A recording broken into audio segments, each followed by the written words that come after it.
ദൈവ തിരുനാമം വാഴ്ത്തപ്പെടുമാറാകട്ടെ. 2024 പരിശുദ്ധ വലിയ നോയമ്പിലേക്ക് നാം പ്രവേശിച്ചിരിക്കുകയാണ്. പരിശുദ്ധ നോയമ്പ് നമ്മുടെ ഉള്ളിലേക്ക് പ്രവേശിച്ച് നമ്മുടെ ഉള്ളിനെ പ്രകാശിപ്പിച്ച് ഉള്ളിനെ പരിശോധിക്കുവാൻ തക്കവണ്ണം സർവശക്തൻ നമ്മെ എല്ലാവരെയും ബലപ്പെടുത്തട്ടെ എന്ന് പ്രാർത്ഥിക്കാം. ഓരോ പരിശുദ്ധ നോമ്പും അർത്ഥസമ്പൂർണമായി തീരുന്നത് നമ്മുടെ ഉള്ളിനെ പ്രകാശിപ്പിക്കുകയും പരിശോധിക്കുകയും ചെയ്യുമ്പോഴാണ്. അതുകൊണ്ട് 2024 ഈ പരിശുദ്ധ നോയമ്പും അർത്ഥപൂർണമായി തീരുവാൻ തക്കവണ്ണം സർവശക്തൻ നമ്മെ ബലപ്പെടുത്തട്ടെ എന്ന് ആമുഖമായിട്ട് പ്രാർത്ഥിക്കുകയാണ്. എന്തിനാണ് പരിശുദ്ധ നോയമ്പ് അനുഷ്ഠിക്കുന്നത് എന്ന് ചോദിച്ചാൽ അതിന്റെ വ്യക്തമായ ഉത്തരം വിശുദ്ധ മത്തായിയുടെ സുവിശേഷം 4-ാം അധ്യായത്തിൽ നമുക്ക് നൽകുന്നുണ്ട്.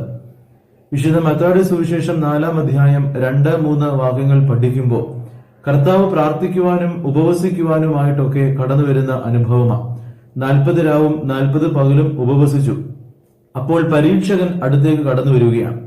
എന്നാൽ 4-ാം അധ്യായം 11-ാം വാക്യം പഠിക്കുമ്പോൾ അവിടെ നാം കാണുന്നു, ദൂതന്മാർ അവനെ ശുശ്രൂഷിച്ചു. പരീക്ഷകന്റെ കടന്നുവരവിൽ നിന്നും ദൂതന്മാരുടെ ശുശ്രൂഷ ഏറ്റുവാങ്ങത്തക്കവണ്ണമുള്ള ഒരു ട്രാൻസ്ഫോർമേഷന്റെ അനുഭവമായിട്ട് പരിശുദ്ധ നോയമ്പ് നമ്മിൽ പര്യാപ്തമായി തീരുവാൻ തക്കവണ്ണം ഇടയാകണം. അതാണ് പരിശുദ്ധ നോയമ്പിന്റെ യഥാർത്ഥ പൂർണ്ണത. ദൂതന്മാരുടെ ശുശ്രൂഷ ഏറ്റുവാങ്ങുവാൻ തക്കവണ്ണം നമുക്ക് അവിടുന്ന് ഇടയാകട്ടെ. പരിശുദ്ധ ശുഭക്കോനോ ശുശ്രൂഷയിലൂടെയാണ് വിശുദ്ധ നോയമ്പിലേക്ക് നാം പ്രവേശിക്കുന്നത്. തൊട്ടു തലേന്ന് അല്ലെങ്കിൽ ഞായറാഴ്ച വൈകിട്ട് പേതുരുത്ത ആചരിക്കുന്ന ഒരു പതിവും പാരമ്പര്യവും നമുക്കുണ്ട്. ആത്മീയമായും ശാരീരികമായും പ്രത്യേകിച്ച് ഭക്ഷണപാനീയങ്ങൾ വർദ്ധിച്ചുകൊണ്ടും ഒരുങ്ങുന്നതിന്റെ ഒരു പശ്ചാത്തലത്തിലാണ് ഈ കാര്യങ്ങളൊക്കെയും ഞാനും നിങ്ങളും നിർവഹിക്കുന്നത്.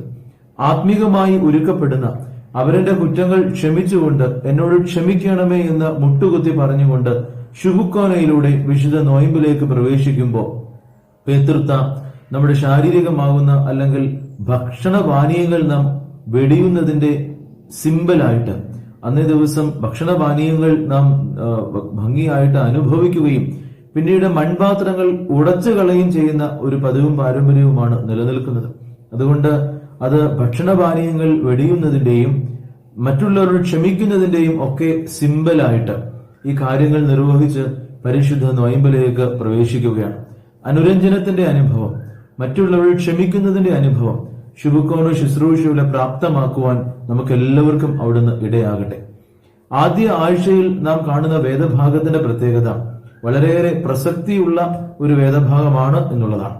യോഹന്നാന്റെ സുവിശേഷം 2-ാം അധ്യായം 1 മുതൽ 11 വരെയുള്ള വാക്യങ്ങൾ അവിടെ കർത്താവായ യേശുതമ്പുരാൻ ചെയ്ത അത്ഭുതമാണ്. പക്ഷേ ഇത് അവന്റെ അത്ഭുതങ്ങളുടെയും അടയാളങ്ങളുടെയും ആരംഭമായി കുറിക്കപ്പെടുന്ന ഒരു അത്ഭുതമായിട്ട് നമുക്കതിനെ മനസ്സിലാക്കുവാനായിട്ട് കഴിയുന്നുണ്ട്. യോഹന്നാൻ സുവിശേഷത്തിൽ തന്നെ അടയാളങ്ങളുടെ സുവിശേഷം എന്ന് വേണമെങ്കിൽ നമുക്കതിനെ പറയുവാനും വ്യാഖ്യാനിക്കുവാനുമായിട്ടൊക്കെ കഴിയും. സമഭീഷണ സുവിശേഷങ്ങളിൽ നിന്നും വളരെയേറെ വ്യത്യസ്തതകളുടെ തലമുള്ള ഒരു സുവിശേഷമായിട്ട് യോഹന്നാന്റെ സുവിശേഷത്തെ നമുക്ക് ദർശിക്കുവാനായിട്ട് കഴിയുന്നുണ്ടല്ലോ. ഇവിടെ ഇതാ 3-ാം നാൾ ഒരു വിവാഹം നടക്കുകയാണ്. വിവാഹത്തെ പറ്റിയും എന്താണ് സംഭവിച്ചത് എന്നുള്ളതും നമുക്ക് എല്ലാവർക്കും വ്യക്തമായിട്ട് അറിയാം. പഠിക്കുകയും പല പ്രാവശ്യം ധ്യാനിക്കുകയും ഒക്കെ ചെയ്തിട്ടുള്ളതാണ്. എന്നാൽ 1 മുതൽ 11 വരെയുള്ള വാക്യങ്ങളെ 4ആയിട്ട് തിരിക്കുകയാണ് എങ്കിൽ ഒന്നാമതായിട്ട് 2-3 വാക്യങ്ങൾ വരെ 1 മുതൽ 3 വരെയുള്ള വാക്യങ്ങൾ നാം കാണുന്നത് ദ സെറ്റിംഗ് ഈസ് എസ്റ്റാബ്ലിഷ്ഡ്, എന്താണ് അവിടെ നടക്കുവാനായിട്ട് പോകുന്നത് എന്നുള്ളതിനെ പറ്റിയൊരു സൂചനയും അല്ലെങ്കിൽ ദ സെറ്റിംഗ് അതിന്റെ ബാക്ക്ഗ്രൗണ്ട് അവിടെ നമുക്ക് യഥാർത്ഥമായിട്ട് ആ വിരുന്നിൻ്റെത് കാണുവാൻ കഴിയും.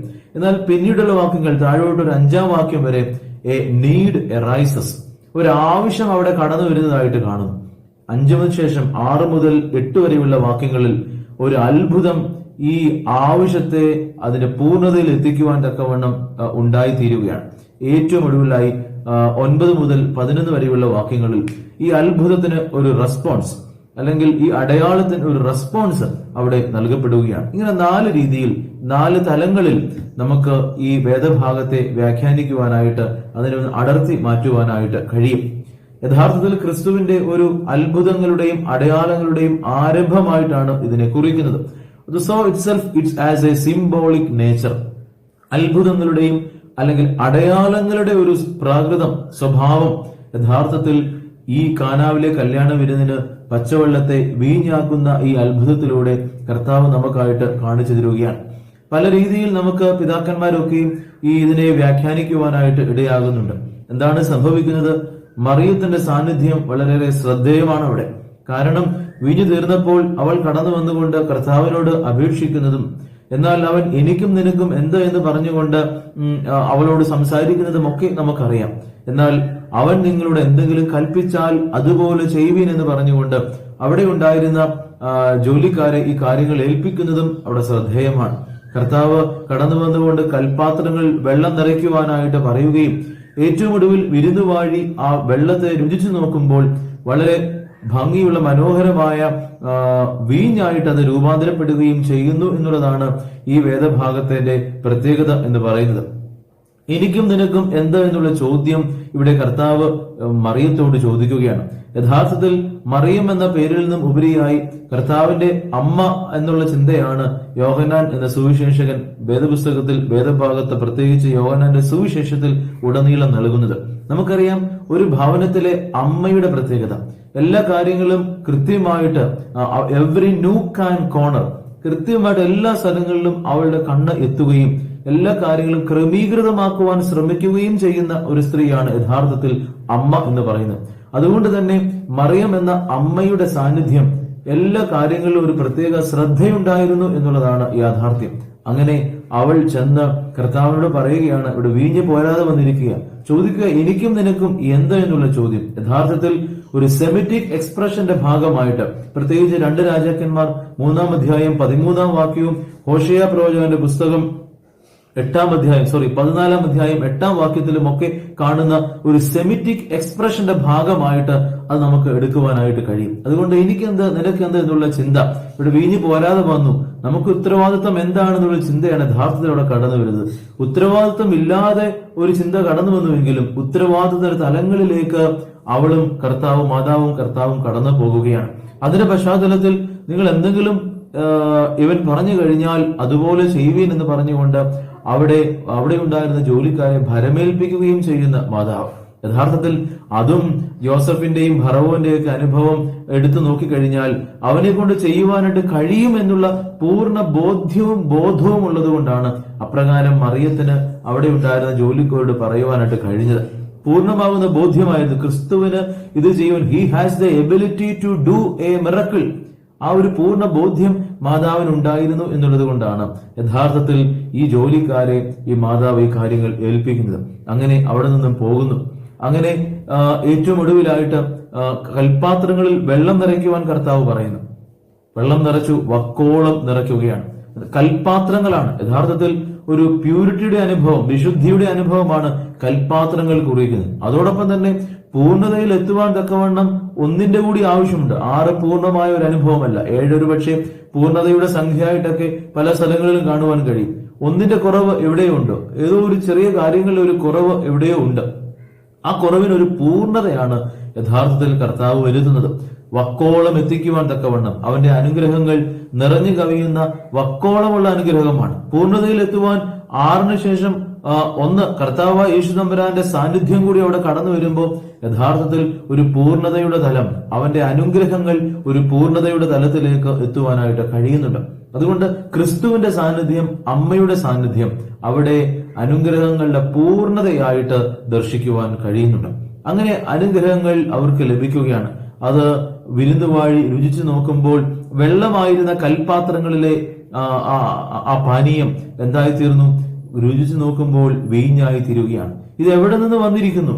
എന്തുകൊണ്ടാണ് ആദ്യം ഈ രുചികരമായ വിഭവം വിളമ്പാഞ്ഞത് എന്നൊക്കെ വിരുന്നുവാഴി അവിടെ ഉണ്ടായിരുന്ന ഭവനക്കാരോടും ഒക്കെ ചോദിക്കുന്നുണ്ട്. ജോലിക്കാർ ഭവനക്കാരോടൊക്കെ ചോദിക്കുന്നുണ്ട്. പക്ഷേ എന്താ സംഭവിച്ചതെന്ന് ആർക്കും അറിയില്ല.